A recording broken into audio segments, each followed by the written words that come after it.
In 2023, one of America's most famous restaurant chains decided to sell all-you-can-eat shrimp for $20 forever. Within months, that single plate of shrimp had blown a hole in the company's finances, and within a year, Red Lobster, a 700-restaurant empire that had been feeding America for over 50 years, filed for bankruptcy. Here's the thing almost everyone got wrong. The headline said endless shrimp killed Red Lobster, but the shrimp was never the disease. It was the symptom.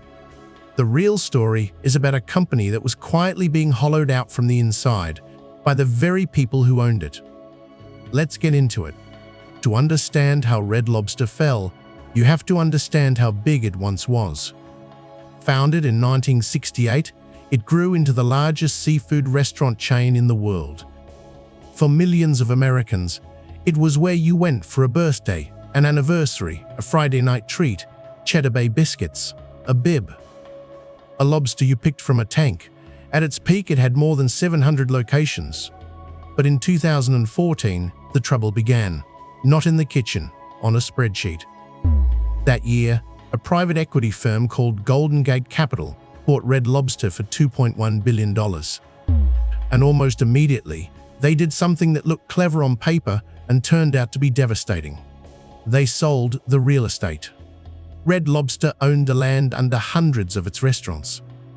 Golden Gate sold around 500 of those properties for about $1.5 billion, and then leased them right back.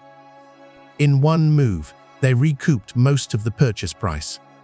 But Red Lobster, a company that used to own the ground it stood on, was now a tenant, paying rent on its own restaurants. And that rent only went up.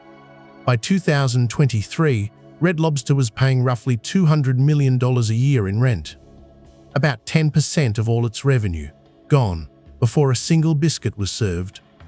As one industry expert put it, when that real estate deal took off, that was the beginning of the economics starting to go south. Then came the second twist, the owner who also sold the shrimp.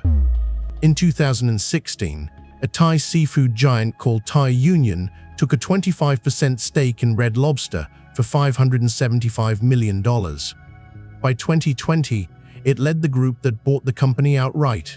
And here is the conflict at the heart of this whole story. Thai Union wasn't just Red Lobster's owner. For more than 20 years, Thai Union had also been Red Lobster's shrimp supplier. Think about that. The company that owned the restaurant also sold the restaurant its most important ingredient. When Red Lobster bought more shrimp, Thai Union made money, whether or not the restaurant did. Which brings us to the shrimp. Endless shrimp wasn't new. For nearly 2 decades, it had run as a limited-time promotion, a few weeks a year, a loss leader to pull people in. But in June 2023, Red Lobster did something it had never done. It made Ultimate Endless Shrimp a permanent item on the menu. $20.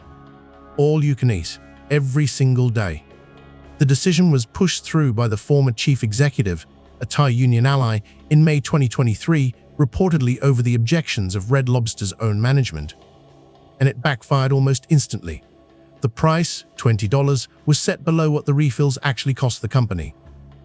Far more customers chose the deal than anyone had modeled. People sat for hours. Kitchens drowned. The new CEO would later describe it bluntly. You stress out the kitchen. You stress out the servers. People can't get a table. It creates a lot of chaos. The numbers were brutal. In a single quarter, the third quarter of 2023, the promotion drove an $11 million operating loss. Yes, traffic rose about 4%. But they were losing money on every plate. The company scrambled, raising the price from $20 to $22 to $25. Thai Union's own chief financial officer admitted it plainly. We wanted to boost our traffic, he said, and it didn't work. But here's where the story goes from a bad business decision to something darker. Because while the shrimp deal was bleeding money, Red Lobster later alleged that something else was going on behind the scenes. According to the company's own bankruptcy filing, around April 2023, just 1 month before the permanent deal, that same former CEO directed Thai Union to produce shrimp outside Red Lobster's normal supply chain and beyond what the restaurant actually needed.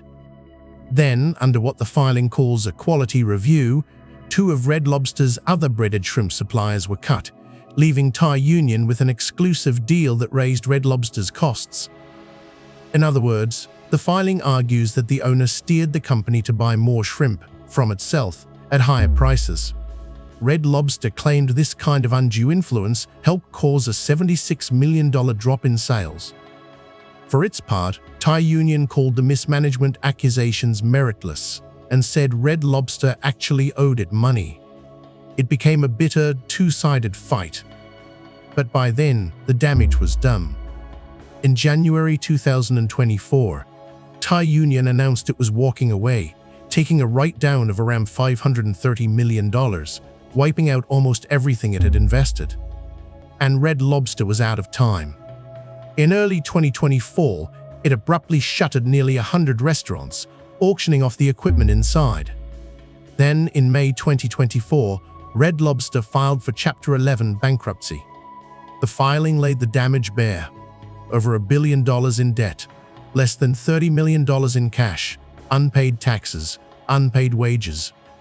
It needed $100 million in emergency financing just to keep the lights on while it tried to survive.